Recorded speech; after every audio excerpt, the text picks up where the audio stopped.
জনাব খায়রুল হককে ব্যবহার করে, এবং খায়রুল হক নিজেই ব্যবহৃত হয়েছে, আমি বলবো এই কারণে বলবো ব্যবহৃত হয়েছে, তিনি আওয়ামী সরকার থেকে প্লট নিয়েছেন, আওয়ামী লীগ সরকার থেকে তিনি টাকা নিয়েছেন।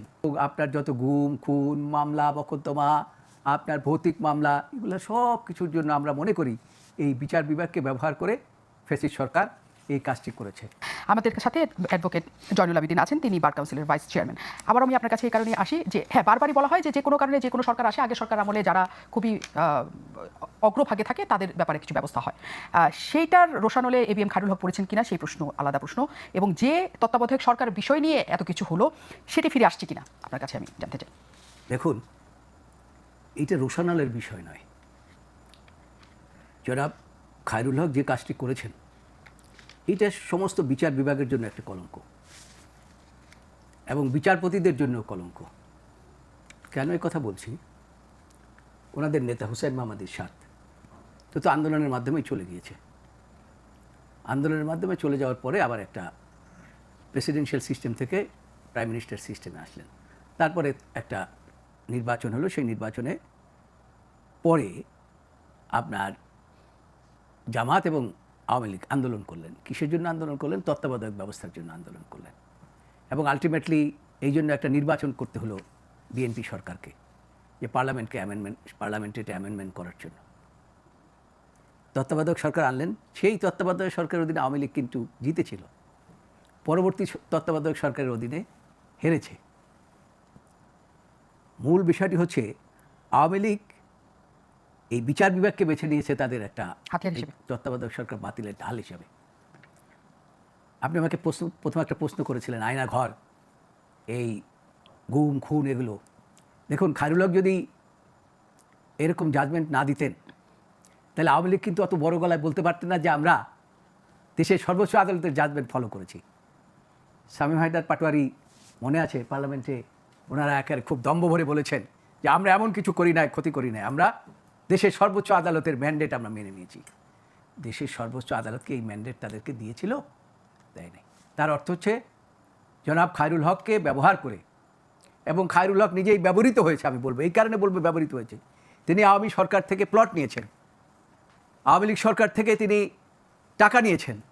তারপরে বলেছেন যে এই উনি নিজের জাজমেন্টের মধ্যে আছে যে এই বিচারপতির থেকে গেলে, প্রধান বিচারপতির থেকে চলে গেলে কোনো প্রফিটেবল পোস্টে যেতে পারবেন না, কিন্তু উনি সেখানে কিন্তু ওই আইন কমিশনের চেয়ারম্যান হতে গিয়েছেন। আর একটা দেশের প্রধান বিচারপতি, তিনি আবার আইন কমিশনের চেয়ারম্যান।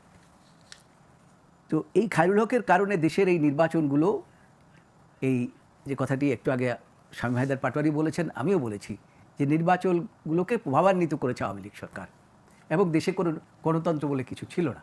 এই গণতন্ত্র বলে কিছু ছিল না বলে এই গণতান্ত্রিকভাবে দমানের জন্য এই আয়নাঘরের সৃষ্টি হয়েছে, এবং আপনার যত গুম খুন মামলা মকদ্দমা, আপনার ভৌতিক মামলা, এগুলো সব কিছুর জন্য আমরা মনে করি এই বিচার বিভাগকে ব্যবহার করে ফ্যাসিস্ট সরকার এই কাজটি করেছে। আপনি আবার আরেকটা কথা বলেছেন, এসকে সিনহার কথা বলেছেন। দুর্ভাগ্যজনক হলেও এসকে সিনহাকে যখন বিদায় করা হয় তখনও আমি কিন্তু ওই সুপ্রিম কোর্ট আইনজীবী সমিতির সভাপতি। তাকে কিভাবে বিদায় করা হলো দেখেন, এবং তাকে বিদায় করে দেওয়ার পরে আমি দু একটি ঘটনা বলবো। যে আমাদের একটা বাৎসরিক একটা হয়, মানে গেট টুগেদার হয়, শামীম হায়দার পাটোয়ারি জানে, যেটা বড় বন্ধের পরে এই গেট টুগেদারটা হয়। 18 তারিখে ছিল আমাদের এই গেট টুগেদারটা। তো তার আগে সাধারণত বারের সভাপতি যিনি থাকেন তার কিছু দায়িত্ব থাকে, প্রধান বিচারপতির সাথে দায়িত্ব থাকে।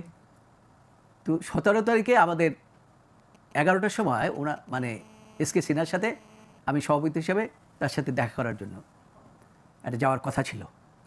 আমি রেজিস্ট্রার সাহেবরে ফোন করি, ওনার পিএরে ফোন করি, কেউ ফোন ধরে না ধরার ফলে আমি আপনার নিজেই আমার সুপারিনটেন্ডেন্ট দিয়ে আমি নিজেই বললাম যে চলো। কিছু দূর যাওয়ার পরে একটা লোক দৌড়ে আসবো, ছাড়ো দিয়ে যাবেন না। কি হয়েছে? যাবেন না বলছি, যাবেন না।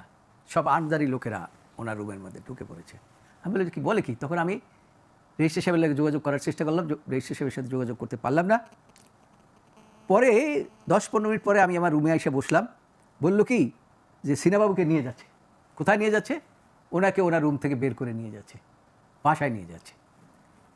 তখন আমি বেশ কিছু আইনজীবী নিয়ে বা ওনার ওই যে পূব পাশের গেটটা আছে, সেখানে গেলাম এবং ওনার সাথে সাক্ষাৎ করার জন্য।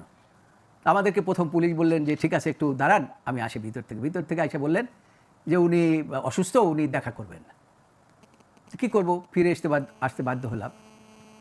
তারপরের ঘটনা তো আপনারা জানেন, এই তারিখে তিনি বলেছেন ওইটা বললে অনেক সময় লাগবে। তিনি বলেছেন যে তিনি এইভাবে ঘটনা করে গেলেন। এখন আসেন পরবর্তী প্রধান বিচারপতিরা যখন আসলেন, আমি নাম বলবো না, তাদের সাথে আমার দেখা সাক্ষাৎ হয়েছে, কথা হয়েছে, এবং এই যে গুম খুন এবং এই সমস্ত 54-এ গ্রেপ্তার ইত্যাদি ইত্যাদি অনেক কিছু নিয়ে কথাবার্তা হয়েছে।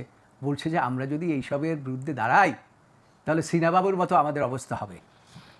তাহলে বিচার বিভাগটাকে ধ্বংস করলেন এই তো ফ্যাসিস্ট সরকার, এবং সেটা একটা এমনভাবে ধ্বংস করে দিয়ে গেলেন যেটাই একটা ইনস্ট্যান্স হিসেবে দাঁড়িয়ে আছে।